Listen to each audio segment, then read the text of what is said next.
Welcome to the Unscripted Pharmacist. I'm Kyle, your host, and I have with me today Gary Fetke, and I'm coming to you from Headwaters, which is a paddleboarding as well as a kayak shop here in Rancho Cordova, Sacramento. And I have Gary Fetke. Now, Gary doesn't know, but I've put him somewhat on a pedestal because he's a great example. And he's one of the pioneers to me since I've been on this journey since 2013. So many of his old videos, as well as an amazing book, Inversion, have been on the same focus that I have been on, which is discovering conflicts of interest. And Gary's been on this for quite some time. And I would have to say, it's people like you, and I would have to call out, Sarah Hallberg, who said, ignore the guidelines. As a diabetes educator, it's not always insulin with an A1C of 9. It's not always about using medications to treat diagnoses. So here I've been a pharmacist for so long, and it was always like matching the diagnosis with the drugs. And it was about memorizing charts, but no one ever told me root cause. And Gary's been on that trek for quite some time. He has his own personal health story as a cancer survivor, as well as an orthopedic surgeon dealing with the hospital and dealing with the problems that come from being bold and speaking out against the dogma, the clinical dogma of the day, which is just, shall I use your favorite word, maybe rubbish? So Gary, I want to quote you. Quite a few favorite words. Oh, yes. Okay, so here's a quote. Favorite words. Here's a quote from you. You ready for this one? Okay, so science evolves by being challenged, not by being followed. And this hits home. Once you see the health benefits of LCHF, you can never unsee them.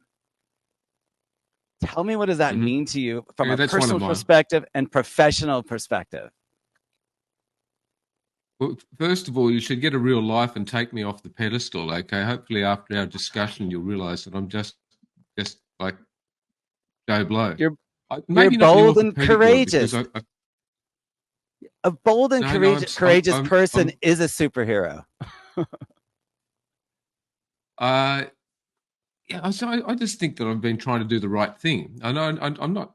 I'm quite humble about all this. It's a bit like you say. Once you see it, you can't unsee it, and that's like a lot of things in life. But in this particular forum, when we're surrounded by a society with metabolic health problems, and you've got an opportunity to empower the patient to make them lifestyle changes, and they can turn around their health problems without drugs. Well, I've just broken about 4 rules of the current sickness model that we're actually been working under. A, do not give the patient information. B, do not empower the patient, because most people are disempowered. They live in fear of the doctor, or I often talk about it like being in a pinball machine. Once you're caught up in the system, you're just bouncing from one medical appointment or one test to the next, and you're so dependent on what is coming. Your anxiety levels go up, all sorts of other stress hormones kick in. We do put doctors up on pedestals when one of the things that over the last 20 years, I've lost a lot of respect for my colleagues. And I don't mean that in a bad way. It's actually in a professional way. If you don't follow scientific rigor and you don't do what's the right thing by your patient, then you're screwing up. So, one of the great things I've come to recognize is I've said I'm sorry, I got it wrong. And it's a basic parenting skill. Have you got kids? Yeah, I have grandkids just like you. So therefore, one of the things with raising children is you sort of say to them, actually, no, you've done the wrong thing. That's a mistake. Admit that you've done the wrong thing, learn from it, and move on. That's Right. called basic parenting. One of the problems in medicine is that the vast majority of doctors really struggle to say, I'm sorry, I got it wrong. Mm. No matter how they got it wrong, they got it wrong and then move on. So the last time the medical profession actually ever said sorry was over thalidomide. And we're going back 50, 60 years when, look, I'm sorry, yeah, pregnant women were prescribed thalidomide and birth defects followed on from that. Probably only about 10 to 15,000, according to the literature, of children were affected, or now adults, which is nothing in comparison to the tsunami of modern diseases out there that we're actually causing harm. So I come back to that basic premise, and you've quoted me on, like, science evolves by being challenged, not by being followed. That is my take on on something really simple, which is called evolution. Whether or not it's called the scientific method. Like, we Right. have evolved by constantly challenging what we've done before, learned from that, tweaked it, moved on, and that's called evolution. Right. In science, that is, like, science theoretically stands there to be disproven. No science is ever solved, and the moment you've actually believed that that's the end game, we've solved the problem, we haven't. We haven't. You've got to stand there and defend your hypothesis. Right. And we've kind of lost I that. remember having a dinner oh no, it's completely gone. But so if it's gone, you've got to work out why it's gone. Right. So this is so for the whole concept of low carb, healthy fat. If you're going hardcore, it's keto. In a hardcore form, it's carnivore. But as a dietary, like a lifestyle. But realistically, all we're talking about is going back to eating whole food and Right. unprocessed food or minimally processed food. So, one of sugar. my other quotes, which is, well, I've rewritten the dietary guidelines for the world. I don't know if you've seen that quote, because we complicate everything. And I got into trouble with the medical board because I've been for making things too simple so people could understand. I'm not making that up. I literally But that's your job. reprimanded for. I know, but what I'm sort of saying is the Your job medical as a board. doctor is to teach. Yeah. Yes. Thank you for knowing that. Most doctors have no idea what the Latin mean is to teach. Docere is to actually to teach. You get a doctorate. We're not there to care for people. We're not there to heal them. We're not there to make money. We're not there to operate or medicate or pharmacize them. We're there to teach them. That's the basic. So we've run off on a tangent. The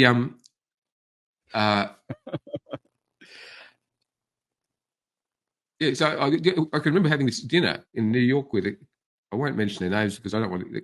They're good friends, but essentially, I actually took to them and said, "Well, actually, the scientific method is now so flawed, we've abandoned it, that I now think the null hypothesis is null and void."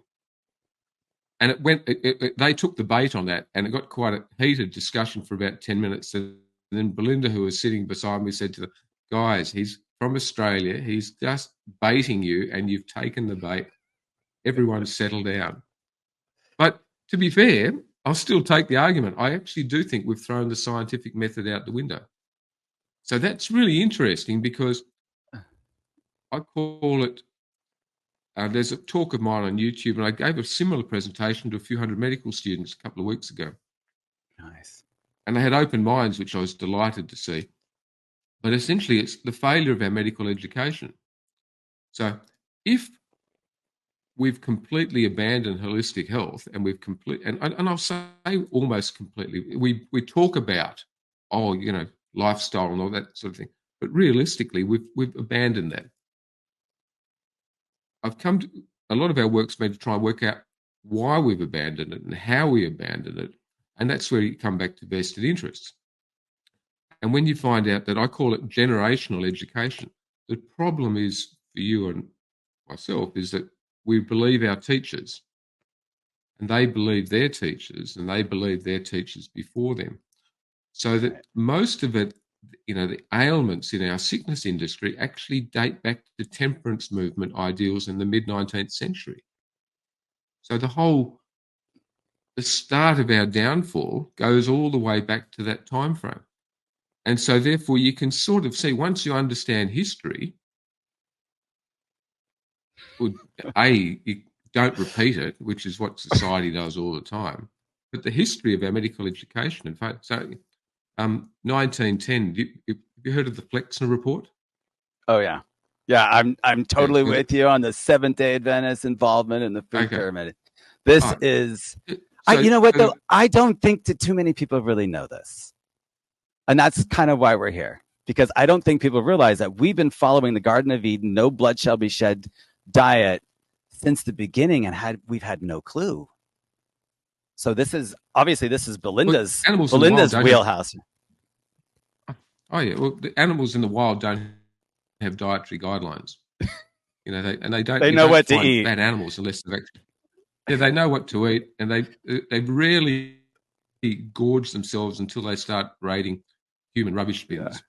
They're not fat. Well, they do get fat. You know, for winter hibernation, they've got but not like us. Process in there. No, because they do hibernate afterwards. They don't have access to food for a few months. But I mean, in nature, it's a really wonderful thing to look at, because what is it that drives behavior to actually create that eating behavior? And Rick Johnson, who's a nephrologist, has done a lot of work around. He's written a book called Obesity Code. Good book. And Nature Wants Us Fat. Yeah, and that's his latest book. But I can remember him giving me a copy of the Obesity Code years ago.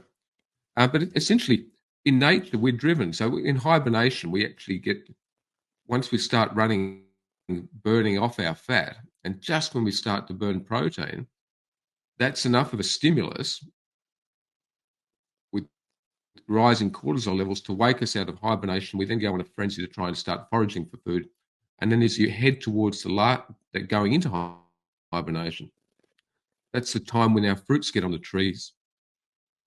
The end of winter, beginning of autumn, the end of summer, beginning of autumn, the fruit ripens. The sugar in that, particularly the fructose component of it, then drives behavior to gorge ourselves to go into winter hibernation. And that happens in society 365 days of the year. So we've got totally stressed out lives where our cortisol levels are up. And so that gives us erratic behavior, wakes us up, keeps us alert, and becomes stressful in itself. And high cortisol levels have got their own side effects. But then we've actually got this exposure to ultra-processed food, which is primarily has significant amounts of sugar, and particularly fructose in it. And fructose just in itself will drive a whole lot of eating behaviors right down the pathway to making us obese. My brain is functioning. I could remember the other thing. I've rewritten the dietary guidelines for the world. It all comes back to this. Don't stop me whilst the memory's working. I've got so much stuff. Because if we're looking for a simple answer, the simple answer is this. It's called eat fresh, local, seasonal, whole food based on your culture and environment, avoiding added sugar and processed food.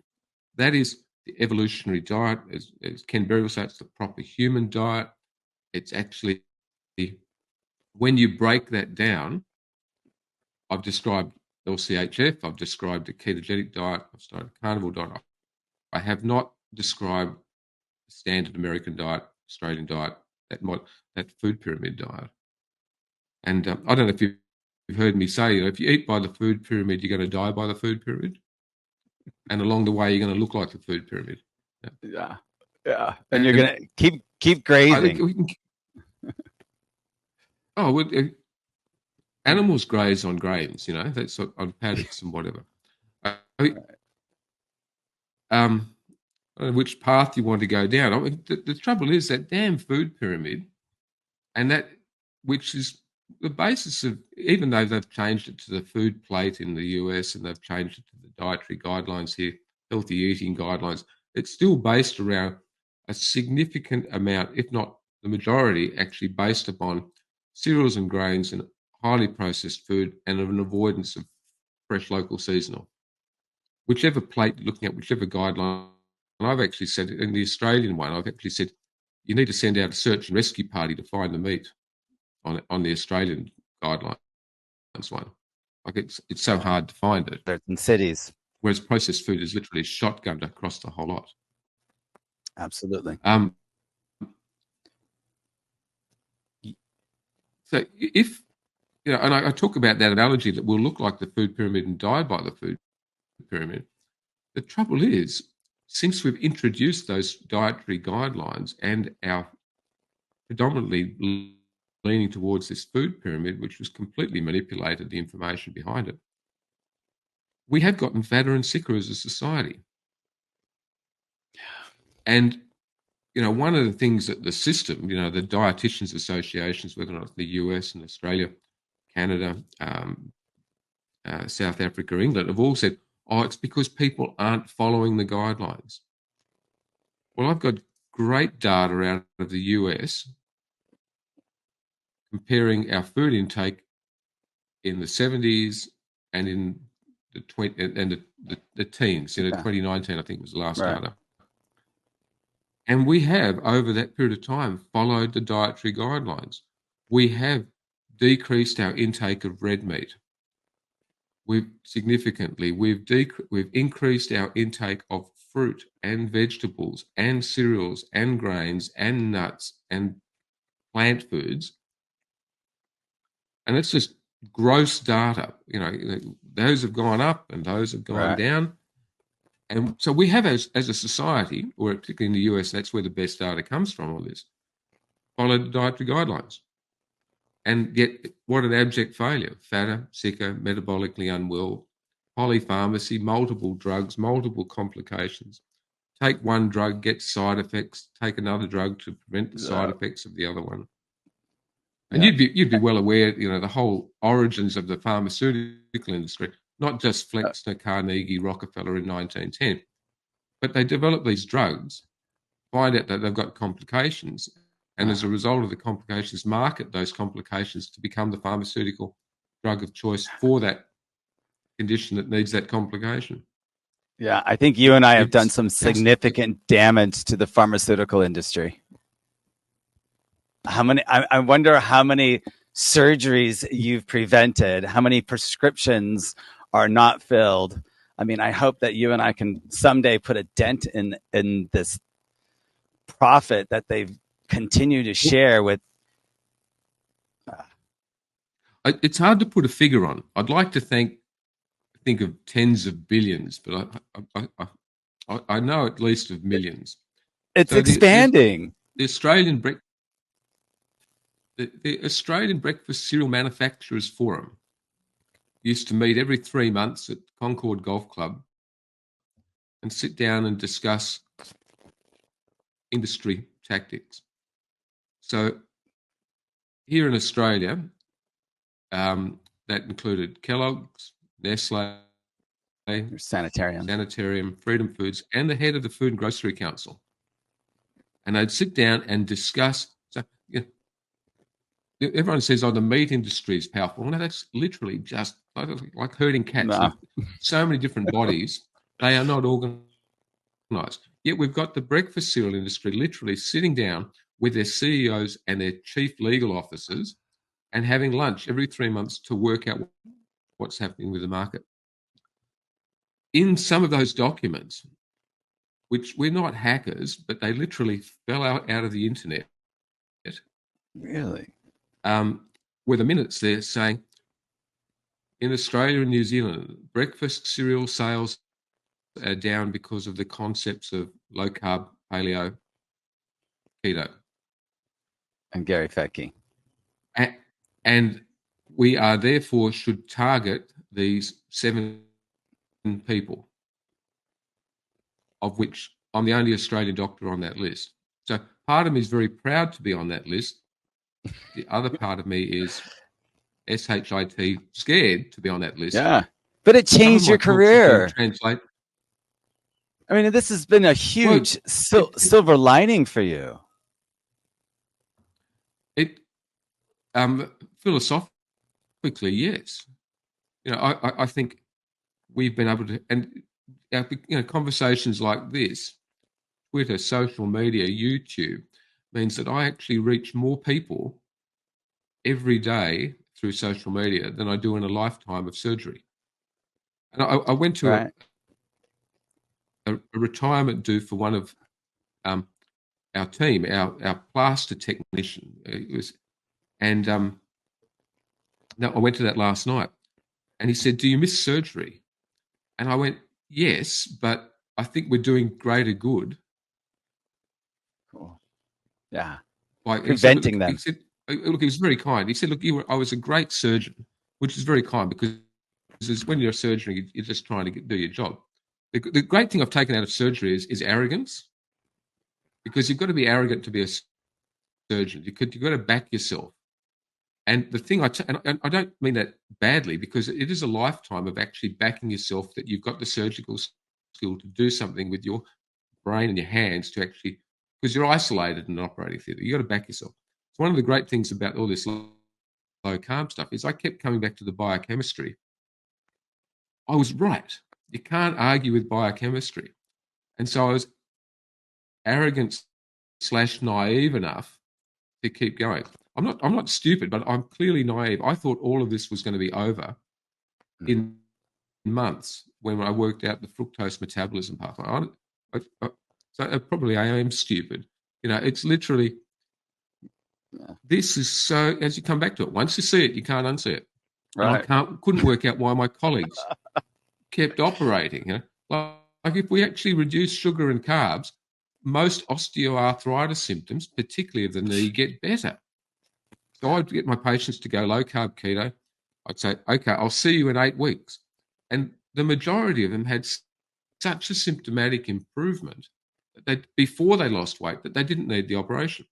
They still ultimately needed it in a year or 2 or 3 or 4. But they were in much better metabolic health by that time than if I'd operated then. But then there's a whole lot of patients who couldn't put up with me, and I understand that, and they'd go along and see my colleagues, and they'd have their operations at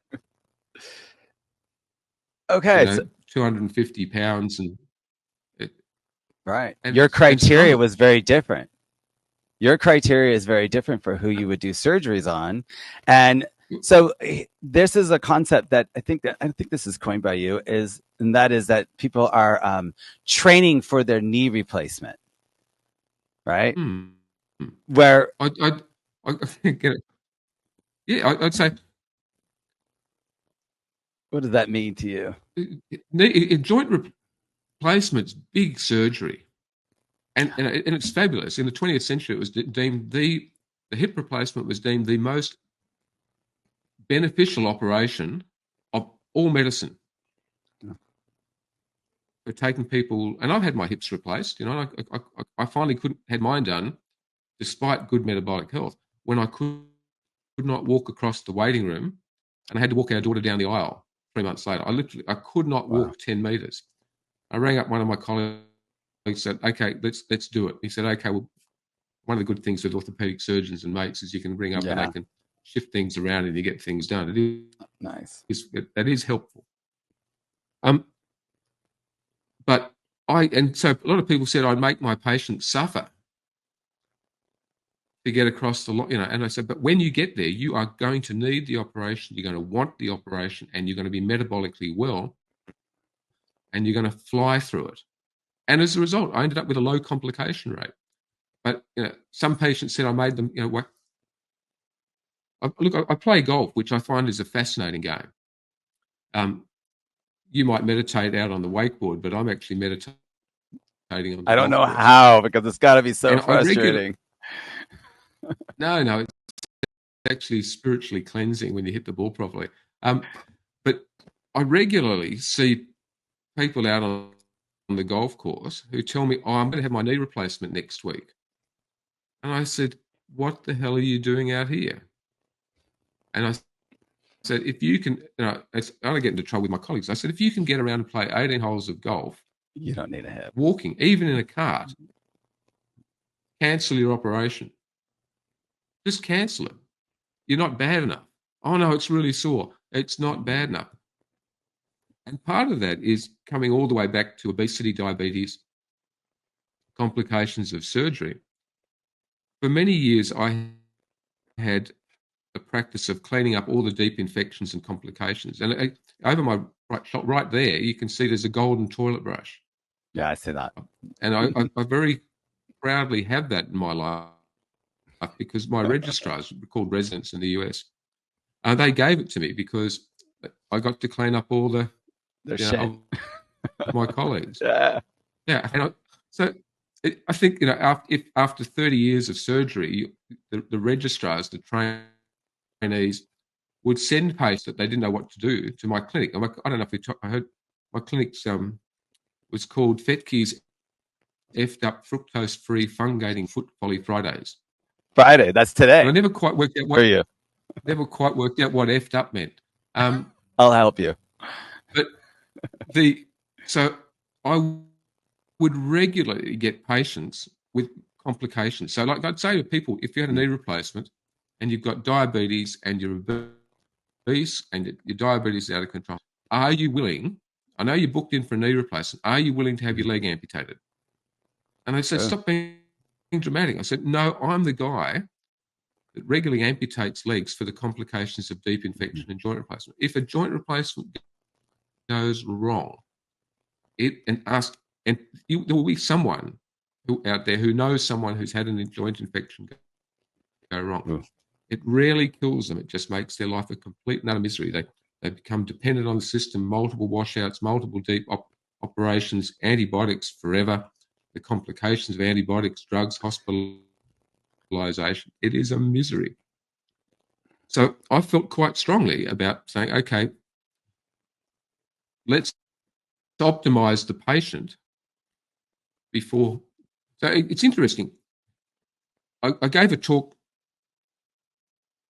to a few hundred knee surgeons a few years ago, where I essentially said, if you operate on obese patients and you haven't optimized their clinical situation before surgery, you are negligent. I nearly got shot. I then got asked to give that same talk about 4 years later, of which half the audience got it. If you operate on someone with significant obesity, body mass index more 30. than 35 to 40 with comorbidities, in particularly diabetes, then that person has a higher rate of complications of deep infection, longer operations, bigger transfusions, longer hospitalizations, failure of the joint replacement. That is the same higher risk as operating on a patient without antibiotics, without a cell theatre, and not washing the skin beforehand, and not operating in a clean theatre. So if I went and operated and didn't wash my hands, didn't give you perioperative antibiotics, and didn't actually wash down properly with antiseptic, and then didn't give you anti-clotting medication, I would be sued. Yet the complications of operating on someone with obesity is greater than all of that combined. Right. So it's just a numerical argument. You would sue me if I did the former, but you're not going to sue me, and you're going to tell me that I'm politically incorrect and I'm fat shaming if I say, no, that person's got super obesity and I want to actually treat that person's obesity before joint replacement. And that's all I did. Oh, here's a tangent for you. Fat shaming. You allowed to fat shame? No, we don't do fat shaming here. No, but why not? I mean, I didn't even know. I didn't even. Fat shaming, openly fat shaming. No, we don't do that here in the U.S. You will get a whole lot of crap for doing that. Why not? Yeah, why not? It's a body positivity thing. Let's all accept okay, I get unhealthiness as the norm. If you come to our stores, you will see large size models. It is, and I will ask people like, "Hey, do you recognize? I mean, this is the new norm here. how did we transition to this without really actually realizing? Imagine like, okay, so I don't know if you watch Leave It to Beaver, but I'm old enough to know about Leave It to Beaver and Mr. and Mrs. Cleaver. Imagine them, like who, like they always wore the same waist. They always had the same waist size all throughout their shows. They never gained a pound. Imagine if they could look at us now. What would they think of us now? They would be like, are you guys still the same species? Like, how did you get so big? Like, you know about the movie WALL-E. We have like slowly, incrementally, not unnoticeably tiny little increase in our sickness, and we're completely oblivious to it going around us 24/7, right? Like, but the reason why I think fat shaming is wrong is that they are not to blame. Nobody is to blame. You know it. I know it. Not their fault. They just didn't know, and neither did their doctor, right? The doctor doesn't know what you know. It's a huge topic. But so I used to get really cranky at obese people. But as I've been on my journey, I now realize it's a system problem. It's our educational problem. It's our guideline problem. It's how we educate our children. We've got Disney movies showing cows not aren't animals. You can't eat animals. It's all about veganism, whatever. However, I'm fat because I was giving a lecture. Again, this is the arrogance. I gave a talk on how to manage diabetes to 40 to 50 endocrinologists. Tell them how to suck eggs. Huge impact. I was invited to speak. Wow. It was that evening was the shitstorm it turned out to be. Belinda watched it on Zoom, and she said I was incredibly well behaved, as it was fairly heated from the floor. But nonetheless, that was almost an impetus for us to actually change the dietary guidelines for diabetes here in Australia. And now that the endocrinologists think low carb, it's their idea, and all that was happening is I was presenting the data, which I'm part of the Society of Metabolic Health Practitioners in the US, an Australian arm is developed here. Adele Hite, who pretty well is instrumental in writing the diet guidelines for diabetes, of which we were lots of co-authors, but Adele unfortunately passed away. But her legacy is such a powerful document. But she, we've got that into the whole guidelines. But I'm going to keep but I was accused in that talk of fat shaming, and I went, I've never fat shamed. I've had people tell me, patients tell me, that when I've spoken to them about their weight, that was the nicest way they've ever been told they're fat. So I'm actually respectful of people and understanding that in a disempowered system, that if you can empower them, that's not fat shaming, that's empowering people. Right. Anyway, that's their perception, though. Right. That's their perception. Yeah, but I had patients. If you internalize it immediately and take offense to it, and the reality is, this is the condition, this is what we're calling it. It's not somebody's fault. It's not your fault if you don't know. I think ignorance is unfortunately on the part of the physician that has been told and shown this is root cause. If you are going to ignore what I'm saying, that's complete ignorance, and it's your arrogance that's getting us to where we are today. So an opportunity to talk to a lot of endocrinologists is that's pretty nice. But I was accused of fat shaming. But the important thing about fat shaming is if you actually, because I went, I'm not a fat shamer. I'm actually trying to help people. So lo and behold, obesity is a lifestyle-related condition, and it requires a lifestyle-related solution. Ultimately, with the right information, support, accountability, motivation, you can turn a lot of it around. As it turns out, the literature about fat shaming and stigmatization of obesity, if you go back for the last 10 years, has been largely funded by a little company called Novo Nordisk. So Novo Nordisk produce drugs called Ozempic and Wegovy, and if you can turn a lifestyle condition requiring a lifestyle solution into a medical problem which you don't blame anyone for, and it requires a medical treatment at tens of $1,000s per annum, an incredible cash cow, then you will become a very wealthy company. Novo Nordisk is now Europe's most valuable company and they can't. It's hard to get Ozempic in Europe. It's mostly sold off-label around the west of the world, and there in the US. So what I'm sort of saying is that whole fat shaming, because it's literally a term. I'm old enough to go, we've had obesity around forever, in some respects. Fat shaming, yes, I might have subconsciously fat shamed people in the past before I knew all this stuff. But I've never gone out of my way to fat shame a patient. Yeah. But now I'm going to fat shame Novo Nordisk. Yes, let's do that. I'm going to fat shame Novo Nordisk. Good job.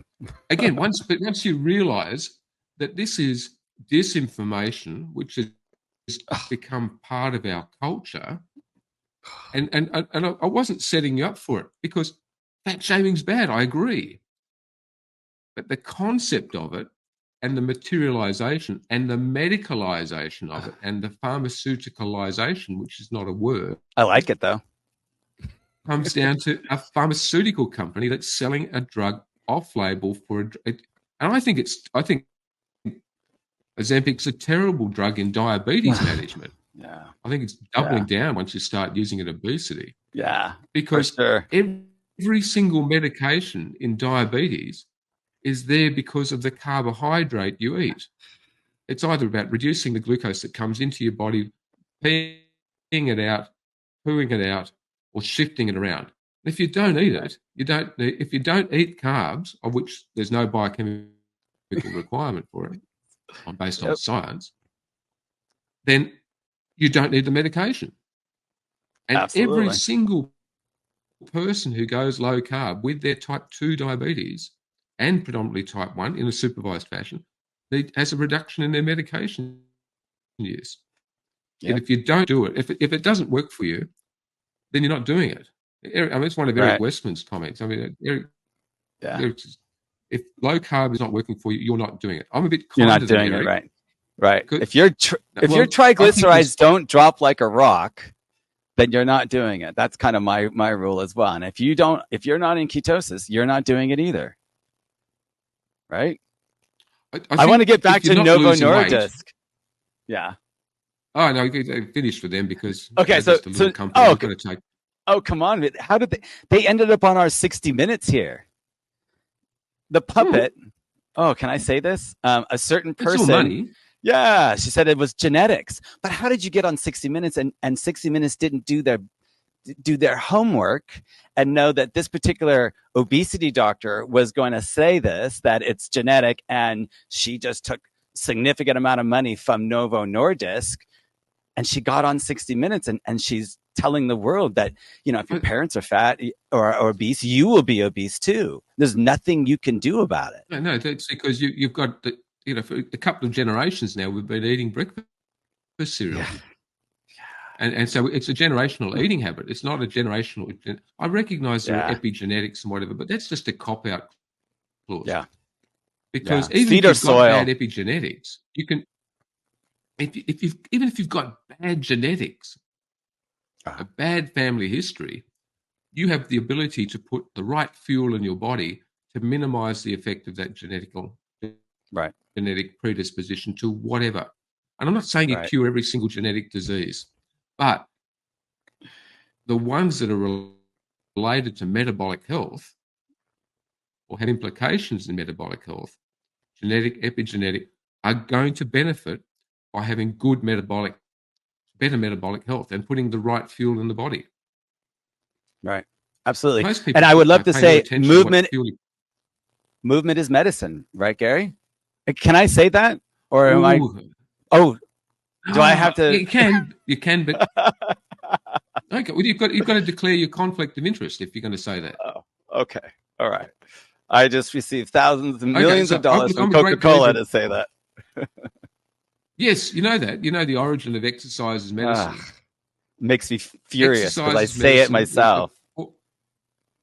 the formation of the American Society of Sports Medicine.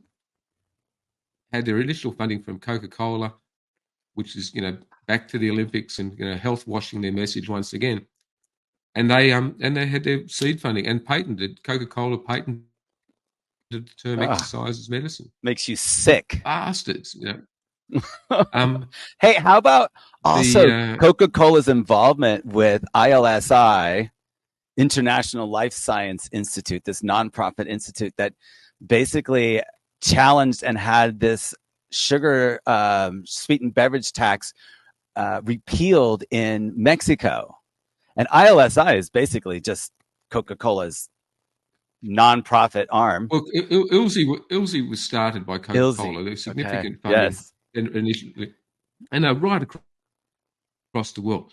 So whenever the food industry and the pharmaceutical industry's scientific arm pops up, and it's not just Coca-Cola. I mean, the big pharmaceutical industries are in there. All the big food players are in ILSI.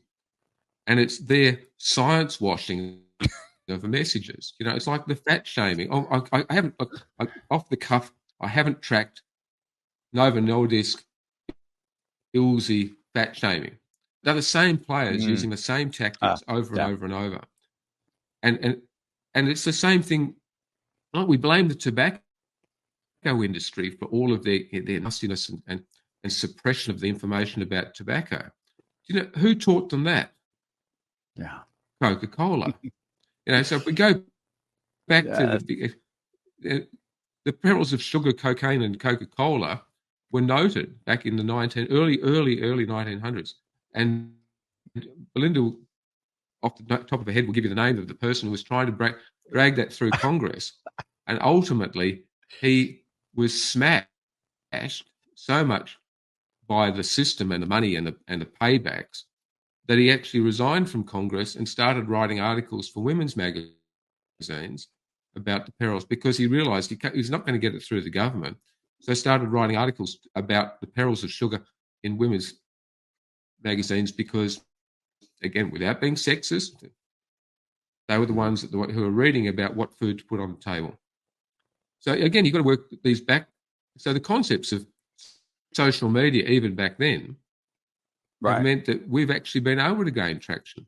So the concepts of low carb and keto and therapeutic carbohydrate reduction and low carb are now in the mainstream, not because the government have pushed it, not because of the food industry have pushed it. The food industry have come along on the ride now with all these crap foods and processed foods, which are low carb bars and protein bars and keto bars. Don't have them, Right. But nonetheless, it's still ultra processed food. And you should measure and you should know what your blood sugar is doing by wearing a continuous glucose monitor.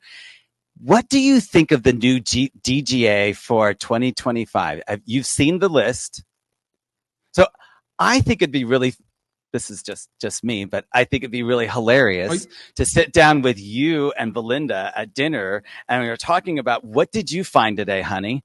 Well, you know what? I discovered this. How did you, like, you guys probably have these almost dirty little secrets about what you discovered about the pharmaceutical or the food industry on a regular basis. So for the common listener, because where should they go to dig up conflicts of interest similar to what you guys do? Because I think everyone should take some responsibility and go call Belinda. I mean, I just dropped her in there. But like in the speakers around the world, if you're going to enter into debate, I say call Belinda to find out who you're debating against before, so you find out their conflict of interest. A lot of people actually don't even realize what hat they wear, what their conflict of interest is. So if you have an opinion, and we'll take on the vegan. If you're a vegan and you have an opinion about being a vegan, I get it that you've got an opinion, and I respect the fact that you're trying to make a difference to yourself and society and the environment. But do you realize that you have become a foot soldier for the propaganda put forward by the Seventh-day Adventist Church? Because every single vegan argument can be debunked. There's actually more harm done to our environment by our food production of cereals and grains and cropping than there is by animal agriculture. Just the biggest agricultural export of the world. Who is? What's the biggest agricultural export of the world? I don't know. Is it California? Because we're close. I know. We grow a lot of rice here. Okay, I'm trying not to laugh when you say, but the biggest agricultural export of the world is topsoil. Oh, topsoil. Oh, yeah. Yes. And it's just exported via the wind and the rivers, and it's just thrown out in the ocean. You can down to the south of the US in that. And we have a similar problem here in California as you do where you are, and that is out of control forest fires. It's almost like now we have a fire season, which is an incredibly unhealthy season in the heat of summer, and the soil there's no topsoil. And it can't hang on to any moisture. So we've got fires that are out of control because we don't have enough of the right animal, right, in the field, sequestering the carbon as well as the water. We have no topsoil. We have fires out of control. I want people to realize that it is incredibly unusual. I want their perspective to change. As you drive down the central part of California and you see all these crops, this is about as foreign and about as artificial as the windmills you see spinning, right? We need to bring back what would actually save the environment, which really would be the cow, and in a way that you are rotating your fields, but we wouldn't have the full-on, the most unhealthiest. You've waited all year for summer, and then we are plagued with one fire after another. And I think you're experiencing something similar. Is that correct? Well, absolutely. But on a proactive stance, the Australian meat industry has tried to and has offered to run their cattle through the forests. Not overgrazing, but to run the cattle through to actually keep the dry grasses down, create divots in the ground from their hoof prints, which actually become pools of water. This is just the start of regenerative agriculture. But actually well-managed forests with animal agriculture reduces the fire risk, improves the quality of the soil, improves the absorbability. It is a complete no-brainer. When you start looking at it, we've got plenty of food on the planet. The third biggest emitter of greenhouse gases on the planet after China and the US is food waste. Of the vast majority of it's plant-based. I mean, it's arse about all of that. It came back to vested interest. How do you find out? If you've got, one of the good things about the US is you've got a thing called the Sunshine Act. Yes. 2004, and the Sunshine Act says that if someone publishes something, they have to put their conflict of interest down the bottom. So a lot of the Australian people that we've been able to track down, it's because they've published papers in the US and we've been able to find out, okay, you've got a conflict of interest with that. Yeah. Now, that conflict of interest generally is financial. It's very rarely that they write down their ideological ones. Now, we've been doing a lot of calling out of that. One of the American Heart Foundation groups published a particle about the benefits of plant-based. But in the conflict of interest, and it's a rarity, they actually wrote down, I'm a full-time vegan, I'm part-time vegan, I'm 99% vegan. It's the very first time ever ideological evidence has been. That's the nice. submission papers for the US dietary guidelines, the Australian ones, on the benefits of vegetarianism, and we're going back some decades, they failed. All of the authors there failed to declare what their ideological conflicts of interest are. They didn't have any major financial. But if you went down the list on the US one and took a bit of tracking, every one of them, so there was one person from the processed food industry, everyone else was a vegetarian, of which 8 out of the 10, 7 out of the 10 were Seventh-day Adventist. So when you That's what we're looking at for the 2025 guidelines. I know you've got, and we've again, you can actually look at the guidelines committees, and the people who are on these committees are either working for the food industry, have had significant funding from the food industry. We'll say the Seventh-day Adventist is a corporate church food industry. Right. And so here in Australia, the same thing. We've got a review of our guidelines coming. I told you I wrote the guidelines in one sentence before. That was submitted to our National Health and Medical Research Council. I said, look, you're going to spend $10 million on this. For $2 million, I'll do it. Here it is in one sentence. But they didn't take me up on it. No, they didn't want the grant. I could have done with the $2 million.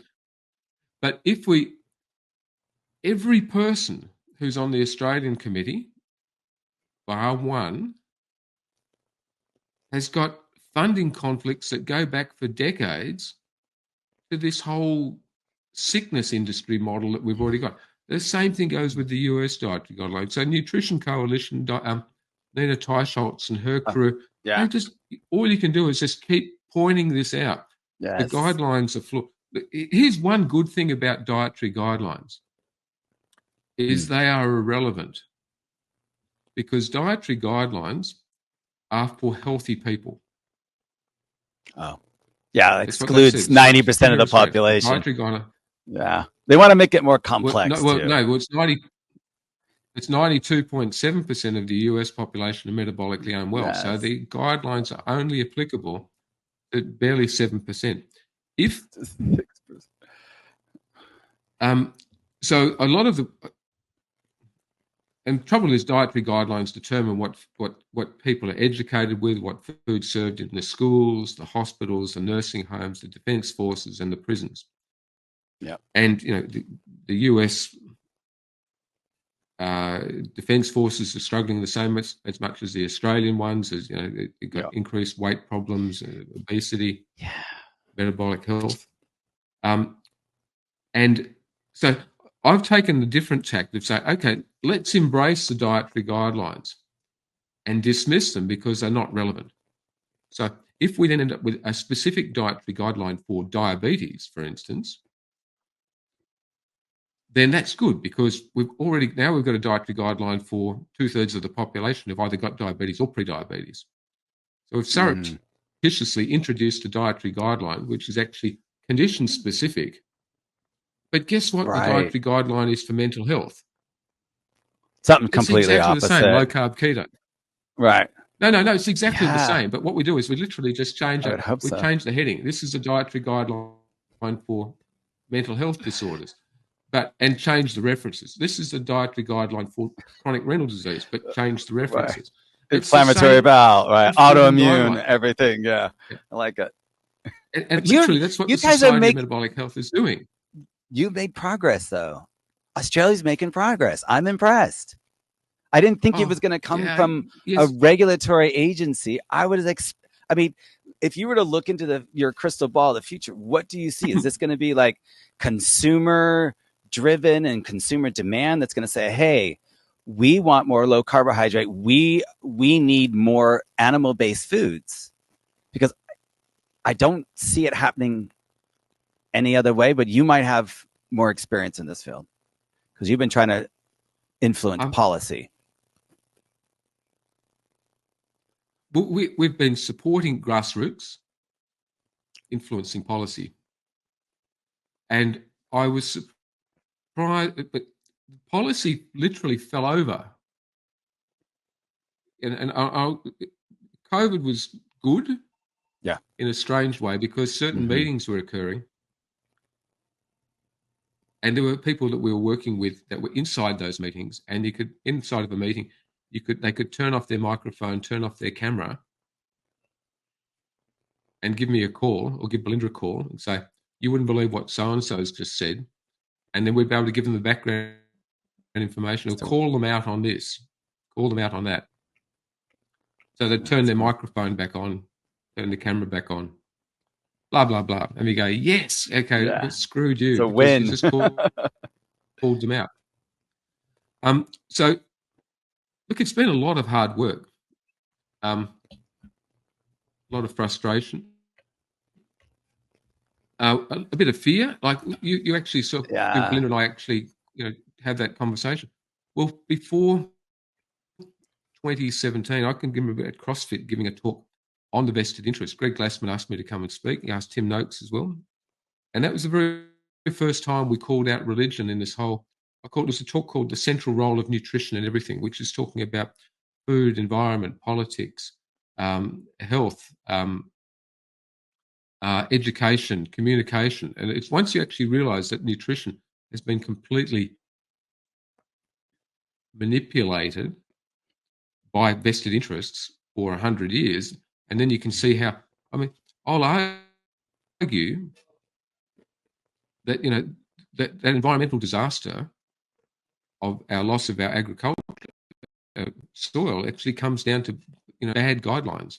There's a great book called Dirt, The Failure of Civilization by Montgomery. What's his first name? Colin? No. But Montgomery, Dirt, The Failure of Civilization. Great book, where it actually tracks down the failures of multiple civilizations over a period of time related to their agricultural practice. Jared Diamond does that in a lot of his literature as well. And I've been reading that stuff for decades, but it's just quite fascinating to see it all coming together, that it's playing a role in politics and whatever. But our modern era of mismanagement of our soil, the health of the soil, the health of the people is determined by the health of the food. The health of the food is determined by the health of the soil.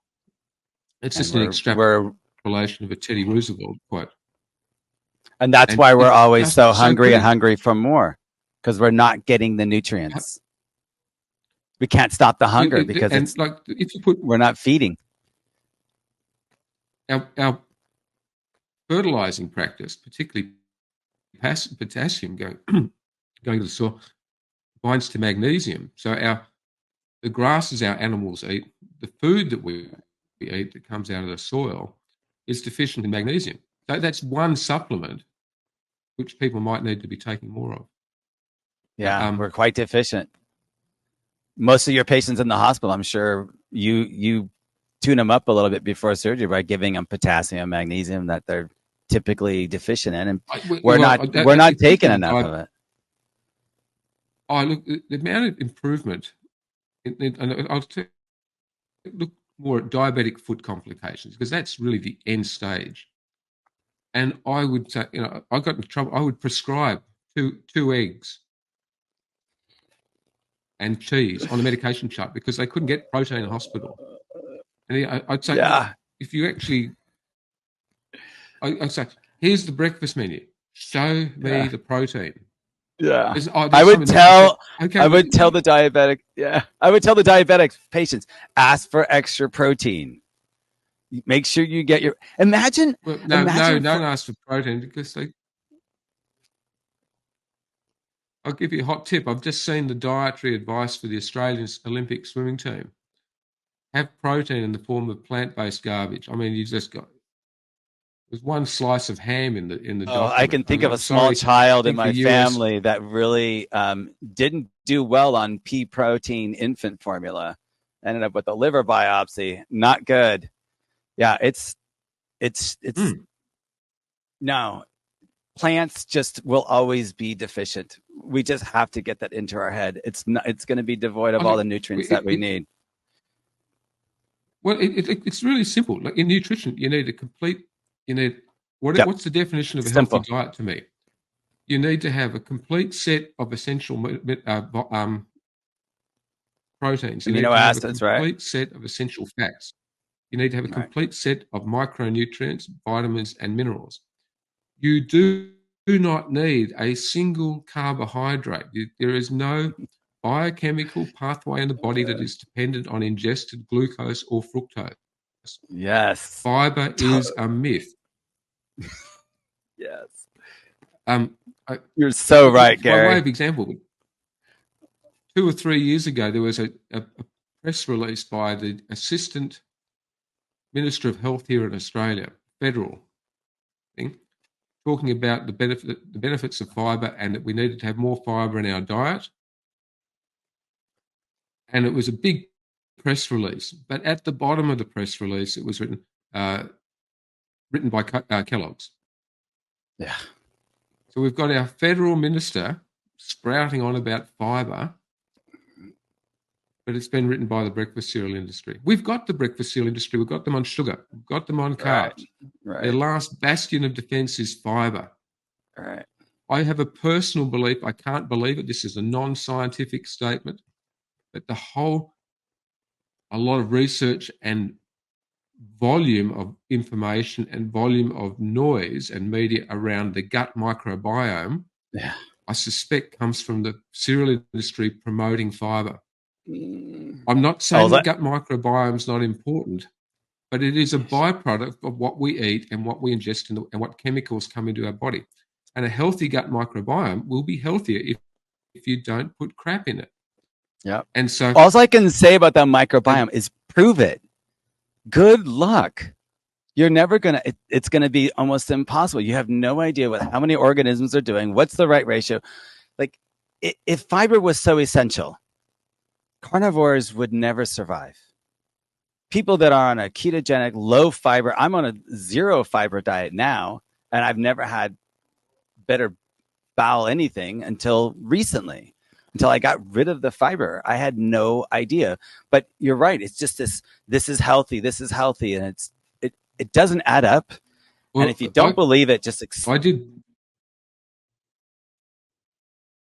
it yourself. Oh, I look like I lost you for a second. Just for a second. Belinda's, your audience and everyone on the planet will be very thankful that Belinda has banned me from taking a photograph of what's in the toilet bowl each day and putting it up on Instagram. Because you're proud of yourself. This is a low fiber diet. Right. So don't you dare. Don't you do it. All I can say is soft and gelatinous. What is soft and gelatinous? I hate that word, but it's a good word. I did give a lecture to a political party here many years ago on the way down to Hobart, just talking about how we can go forward. But by way of example, I was talking about effectively the number of microorganisms in the soil and the number of microorganisms in poo. And you realise there's as many living creatures in a tablespoon of poo as there is in a tablespoon of dirt, and that's about 7 billion. Yeah, the amount of DNA. And so therefore, that's as many. This is one of the arguments that there are as many living creatures in a tablespoon of dirt as there are human beings on the planet. So when you till the soil, you destroy the living habitats of billions of creatures. So sterilize the soil. Not causing animal.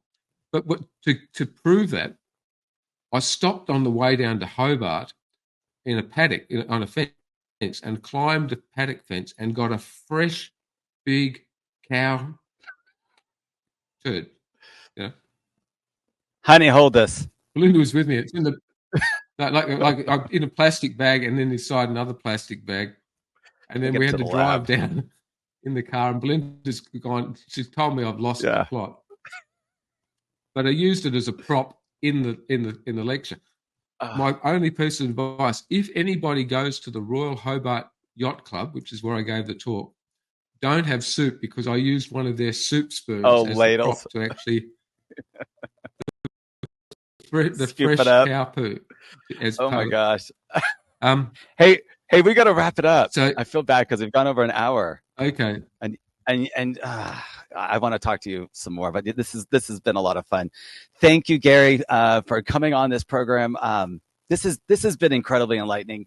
I think anyone that spends their livelihood exposing conflicts of interest and then really making a difference where the rubber hits the road and helping educate as many people, as many physicians, dietitians, whatever, to try to understand that there is a way out. There is a way back to better health. And follow Gary.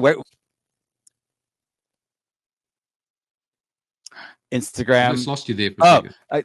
Where can we find your work? Thank